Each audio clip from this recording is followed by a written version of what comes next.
Shalom Bapak Ibu kekasih dalam kasih Tuhan Yesus Kristus. Puji Tuhan, haleluya. Saya harap kita semua dalam kondisi yang selalu menjaga kesehatan dan terus mengandalkan Tuhan. Puji Tuhan. Nah, kita masih dalam tema sepanjang tahun yang terdapat dalam 1 Korintus pasal 15 ayat yang ke-58.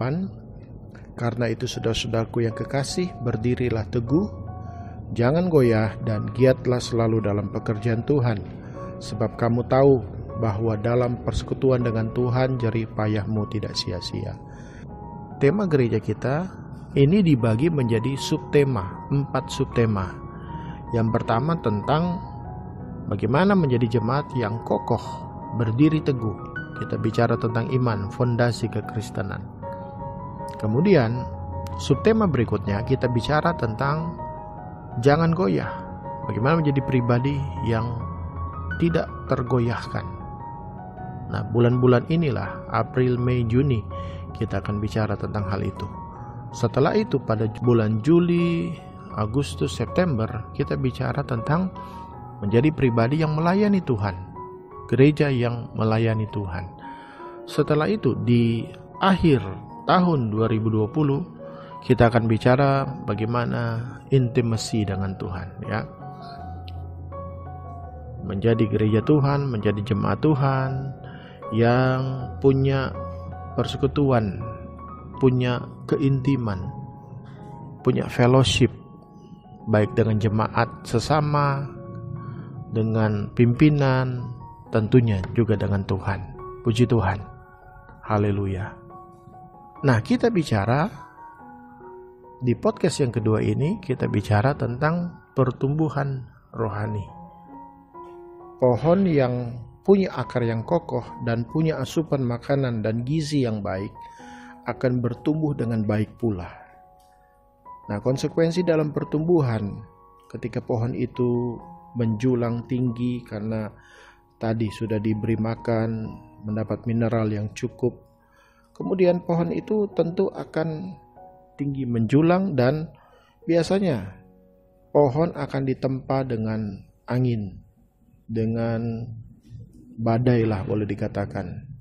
Nah, itu sebabnya kita bicara bagaimana menjadi pribadi yang tidak goyah, tetapi juga selalu ada dalam pertumbuhan yang sepenuh kepada Kristus. Nah, ketika kita bicara pertumbuhan, saudara, pada podcast yang pertama kita sudah mendengar bahwa Allah punya rancangan dalam kehidupan manusia. Sejak semula, sejak manusia pertama diciptakan, Adam dan Hawa diciptakan, Allah sudah mempunyai rancangan kepada manusia. Dalam Kejadian pasal 1 ayat yang ke-27, firman Tuhan berkata, baiklah kita menjadikan manusia menurut gambar dan rupa kita, supaya mereka berkuasa atas ikan-ikan di laut, dan atas burung-burung di udara, dan atas ternak, dan atas seluruh bumi, dan atas segala binatang yang melata yang merayap di bumi. Nah, inilah yang disebut dengan rancangan, saudara. Bahwa Allah menghendaki manusia jadi serupa dan segambar, menurut gambar dan rupa. Inilah master plan Allah dalam diri manusia. Nah, saudara, kata gambar dan rupa sebenarnya dalam terjemahan aslinya bahasa Ibrani tidak dipisah, ya, tidak ada kata penghubung. Tetapi kalaupun kita mau pisah, kata gambar dalam bahasa aslinya dia memakai kata selem. Ini bicara tentang komponen-komponen ilahi. Apa yang Allah miliki, itulah yang juga dimiliki manusia. Apa itu, saudara? Yaitu pikiran, perasaan, dan kehendak. Nah, sedangkan demut artinya keserupaan, likeness, ya, keserupaan.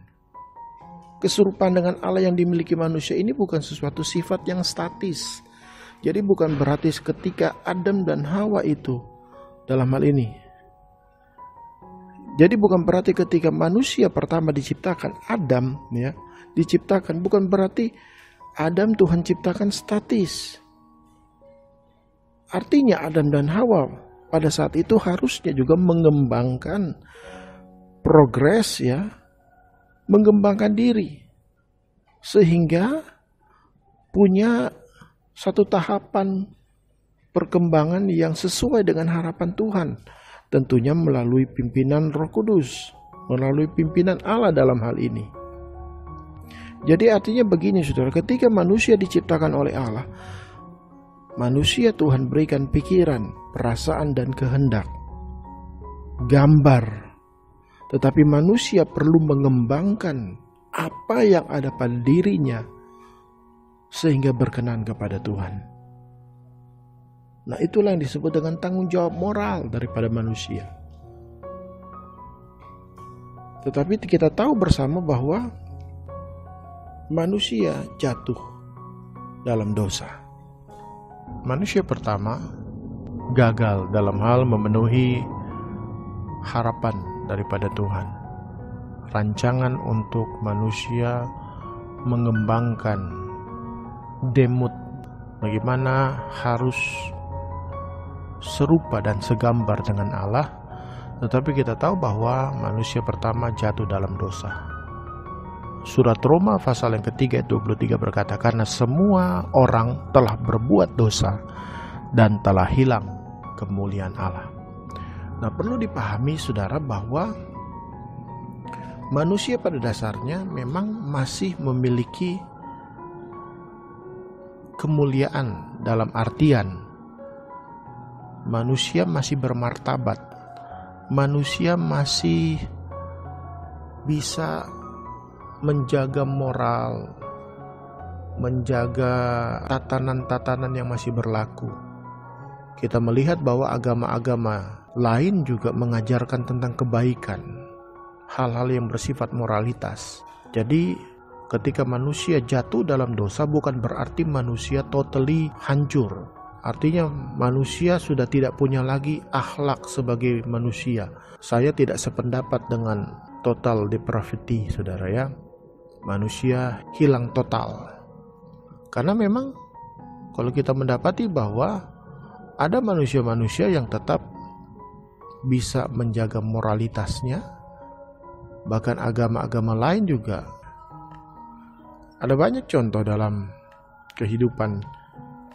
Ada orang-orang seperti Mahatma Gandhi, ya, yang sangat dihormati karena pribadinya begitu santun, begitu punya empati terhadap sesama, bahkan memperjuangkan apa yang menjadi hak-hak kaumnya, ya, orang-orang yang perlu diangkat, banyak hal lain juga, ya.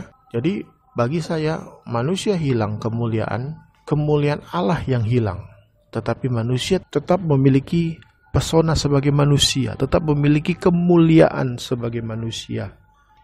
Dan kecenderungannya adalah jahat. Memang manusia, kecenderungan manusia, hatinya itu cenderung untuk berbuat yang tidak baik, saudara. Berbuat hal yang buruk, yang menentang kehendak Tuhan. Nah, ini yang harus kita pahami, saudara. Artinya, dalam tahapan pertumbuhan, harus ada kerinduan, harus ada satu effort, upaya untuk terus membangun kehidupan kita, mendekatkan diri dengan Tuhan, membangun kehidupan kita untuk kembali kepada rancangannya. Kita tidak lagi bicara tentang dasar keselamatan, tetapi ketika kita mau bertumbuh, pasti akan ada godaan, ya, pasti akan ada tantangan. Tetapi bagaimana kita harus menjaga hidup kita selalu untuk memandang kepada Yesus. Itulah arah pandangan kita harus kita tujukan kepada Tuhan. Nah, pada bagian ini yang harus kita ketahui, saudara, bahwa pada dasarnya Tuhan punya rancangan yang indah dalam setiap kehidupan manusia. Tetapi karena manusia jatuh dalam dosa, manusia hilang kemuliaan Allah. Tetapi kita sebagai manusia sadar bahwa ada orang-orang yang di luar sana pun bisa berbuat baik, bisa melakukan hal-hal yang kadangkala orang Kristen tidak bisa melakukan hal tersebut. Nah, yang harus membedakan adalah kita yang sudah percaya kepada Tuhan Yesus sebagai Tuhan dan Juru Selamat. Kita yang memiliki anugerah yang dikaruniai, kasih karunia Tuhan, diberikan secara cuma-cuma. Sekali lagi saya tidak akan bahas lagi tentang kasih karunia karena sudah dibahas di dalam triwulan yang pertama. Ya. Kita tetap harus berpegang kepada kasih karunia. Artinya, jangan hanya duduk diam mengharapkan Tuhan akan mengubah hidup kita, tetapi kitalah yang harus berjuang untuk punya kerinduan mengembalikan hidup kita kembali kepada rancangannya. Rancangan Allah dalam hidup kita apa? Manusia yang progresif, manusia yang bertumbuh, manusia yang berkembang sesuai dengan harapan Tuhan, manusia yang selalu aktif untuk membangun kehidupannya sesuai dengan kehendak Tuhan. Surat Yakobus pasal 4 ayat yang ke-8 berkata, mendekatlah kepada Allah dan Ia akan mendekat kepadamu. Jadi harus ada effort, saudara. Itu sebabnya, saudara, Tuhan menghendaki kita menjadi pribadi yang progresif, pribadi yang bertumbuh, pribadi yang tidak tergoyahkan. Tetapi kita harus punya kerinduan juga untuk terus mendekat kepada Tuhan, untuk terus membangun kehidupan kita ke arah Dia. Pada bagian berikutnya kita akan belajar Yesus sebagai arah kita, Yesus sebagai role model kita, Yesus sebagai panutan kita untuk kita bertumbuh dalam kasih dan kemurahan Tuhan.